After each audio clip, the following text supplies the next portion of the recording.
If you were looking for every storyline, amazing wrestling moment, and so much more from the Olympic trials, look no further because you're in the right spot. Welcome back everyone to True Tan Wrestling, and today we are covering the vast and exciting weekend of the Olympic wrestling trials. This weekend almost felt like a changing of the guard of sort. I mean, there was for sure some stars that got the job done and denied the youth until 2028, but man, there was just some crazy upsets. There was some shocking moments, and the fun almost seemed endless this weekend. So let's quit wasting time, and if you aren't subscribed, be sure to do that for all the wrestling content you'll ever need. Now, let's talk some Olympic trials.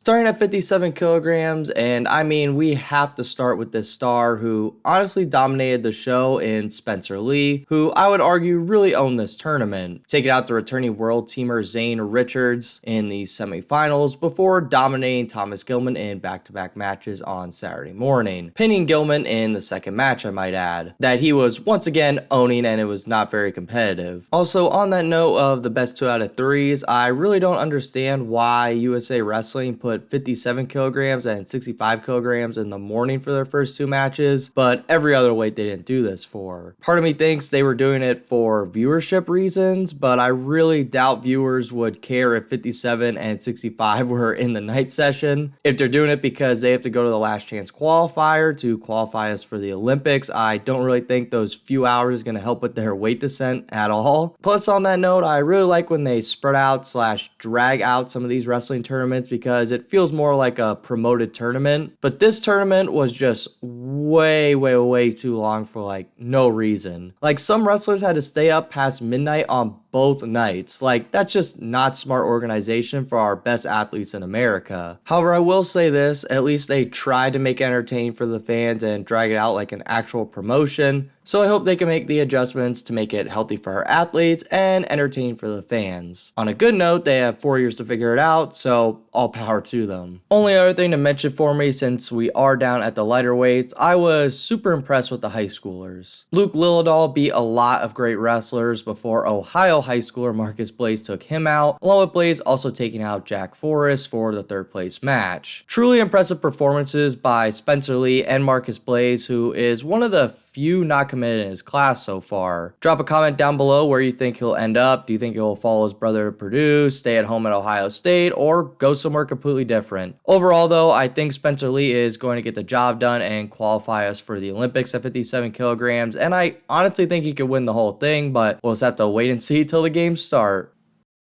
65 kilograms was and will always be a fun way to watch at the Olympic trials, and honestly every world cycle as well. Zane Rutherford took care of business, beating upset kid Jesse Mendez day 1, and then winning a super impressive best 2 out of 3 series against the returning world team member Nick Lee. Rutherford, in my opinion, is just so hard to score on, and that really showed this weekend. He just maintains such good positioning with his head and hands, constantly moving his feet as well, and I think if we can get a 70 kilograms Zane Rutherford at a fun size 65 kilograms, I think Team USA will be in a pretty good spot against the world here. Now, I also want to circle back to Jesse Mendez for a little bit, who ended up losing to Joey McKenna for 3rd after going 1-1 with him on the weekend. I know there was a few people discrediting our trials process, which literally comes up every year, multiple times a year, but similar to a lot of issues in the sport, I kind of see both sides of it. If you are a returning world medalist for your country, I really think you deserve a massive advantage for the next year. If you don't have much data behind your back, or a better word to say that, achievements, I really don't think you deserve any advantage and should be dropped in the bracket as just. I mean, Jesse Mendez wrestled so many more matches before he lost to Zane Rutherford, who had 0 matches heading into that match, along with being several hours off the scale compared to everyone else in the field at that time. However, not being able to see our best athletes compete and continue to grow their data pool like other wrestlers who get no advantages year over year is really kind of an odd method in my opinion. However, how I wish they really did it was take more wrestlers to the finals per se. Like, for example, say we keep the bye of the finals for our returning medalists. That's fine to me. But how about we take top 3 from the challenge bracket and then do like a round robin on a different date and time? I bet you everyone who is on the team right now would still be on the team, plus less people would be angry. But I really could be wrong in that as well. I'm sure once I post this video and have some time to really think about it, I mean, I've been thinking about this method for a long time, I'll see even more flaws in it, but I'll just wait till I post it and see what people say in the comments. I just think this method would get us to see our best wrestlers more and definitely prove who gets to make the team. I mean, we could still have the Open, so everyone who qualifies from the Open gets to go to the trials. Then top 3 from the trials get to go to this round robin Final X style thing. They all get to wrestle each other in a round robin style, so a great day of wrestling, and then maybe the top 2 do a best 2 out of 3 then. Maybe that's a little redundant, but then we're at least getting a lot more data and a lot more proof into who the best person is. However, if you think that's totally ridiculous or actually kind of like my method, let me know in the comment section below. Or if you have a better method, let me know in the comment section below as well. I love talking about this stuff. There's a few big storylines heading into 74 kilograms, and I think they all got answered.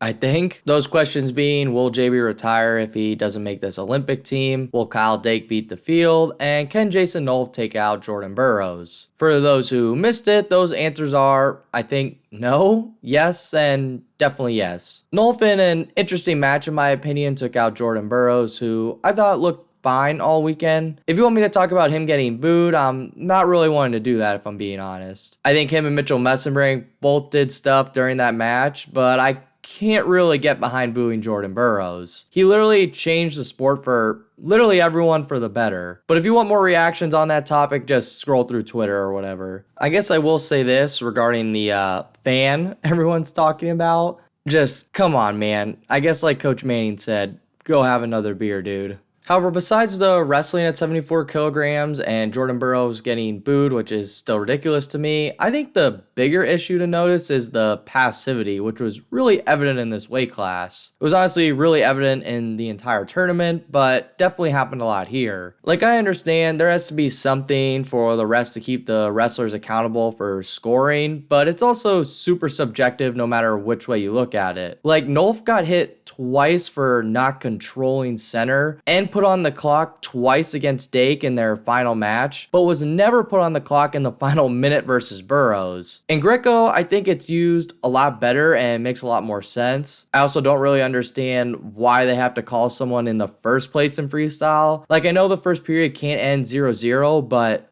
why not? Like, why can't it end 0-0? Like, I understand the match can't end 0-0 because there's no overtime and then no one has any advantage, but why does someone have to get hit in the first period? Why? Like, I just don't understand it. In my opinion, I know they want scoring, but it's freestyle points.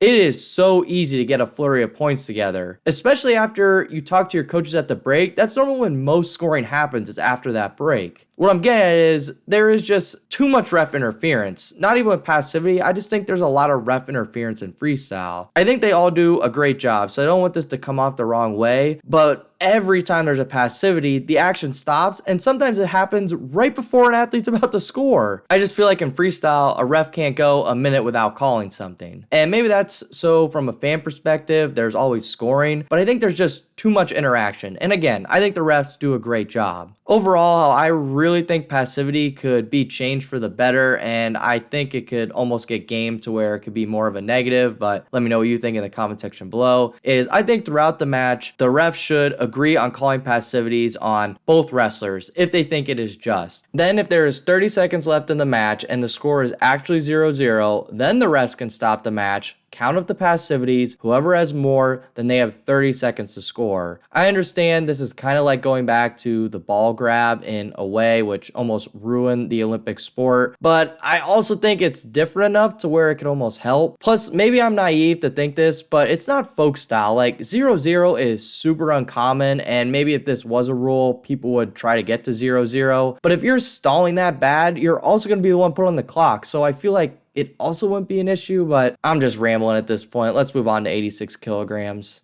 Sorry if you think my idea is stupid. It's just, I just think these passivities slow down the matches so much in such a high-paced style of the sport.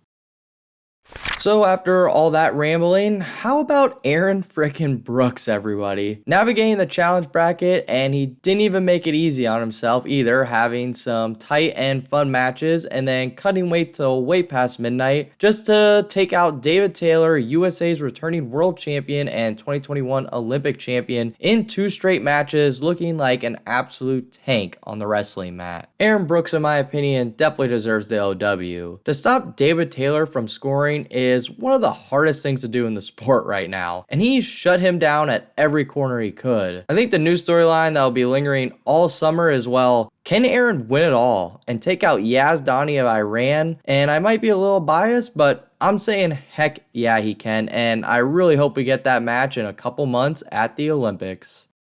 So I'm going to combine 97 kilograms and 125 kilograms because Mason Paris and Kyle Snyder kind of next topic to everyone at their weights. I thought Kirk Fleet of Nittany Lion Wrestling Club would do a little better at heavyweight, but he didn't do bad. Maybe give him some more time to adjust back to freestyle, but it was a pretty deep field for how small it was. I think Kyle Snyder ended a very impressive run by Trumbull, who tech Colin Moore, who literally ended Jaden Cox's career. Yes, Jaden Cox did put his shoes on the mat, indicating he is retiring from the sport. And all I want to say to the former Missouri Tiger is, thanks for all the great memories, man. You were a staple in USA Wrestling for a long time now. It feels like it went by so fast. And all I want to say is thank you. Overall, though, I'm pretty happy with 97 and 125. They were small, but packed a lot of punch, and I'm happy to have Snyder and Paris on the team, being 2 returning world medalists for Team USA. However, their field at the Olympics will be super intense, so it will not be easy for them by any means. Overall, I could literally go on for hours. I mean, there was just so much to talk about, but I think I highlight all the major storylines and points I wanted to make. If I missed anything, please let me know in the comment section below. However, right now, let's do an honorable mention section as I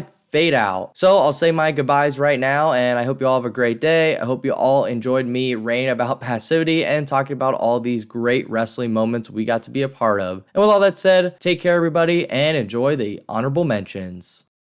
I think the biggest honorable mention that I sort of alluded to in the video was, well, Jordan Burroughs did not take his shoes off. I think he's going to try to compete at the World Team Trials at 79 kilograms because I really think he wants to end on top. I know Jordan Burroughs is getting kind of old, and I hope he doesn't just keep chasing and never ends up retiring. I mean, I'm sure Chance Marsteller is coming back down to compete with him, and he beat him less than a year and a half ago, so it'll be kind of interesting for him. But like I said in my last video, I really hope he ends it all on top. So excited to see that he hopefully comes back at 79 kilograms, but that could also be all wrong. Someone who did take their shoes off was Mark Hall, who had an amazing career. I know he didn't really get what everyone expected of him, but I really enjoyed watching Mark Hall at Penn State and during his freestyle career, so I hope he enjoys coaching at Penn or wherever he ends up. 76 kilograms on the women's side was absolutely nuts, with Blades dethroning one of the women's queens for like the last decade in Adeline Gray, but she really took it like a champ. Another changing of the guard moment, which we got so many of this weekend. Also, how about that singlet pull that literally could have altered time at 86 kilograms? The bottom side of the bracket was like the forfeit party for every single weight class. Pat Downey, I thought, was a pretty fun storyline heading into the tournament, and he wrestled pretty good in that first period, but just didn't have the conditioning yet. I kind of hope he gets back with a good training situation because he could really be dominant at any weight class he's at and kind of be a threat. Kamal Bey won his weight bracket, and he's always so much fun to watch in Greco. Adam Kuhn got it done finally against Colin Schultz, which he hasn't done in a long time, it feels like. Joe Rao was back at 97 kilograms, and he ended up taking out Vera, the Cuban transfer to us. That happened a little while back now at this point. Also, how about Sarah Hildebrandt just absolutely destroying her opponent to make another Olympic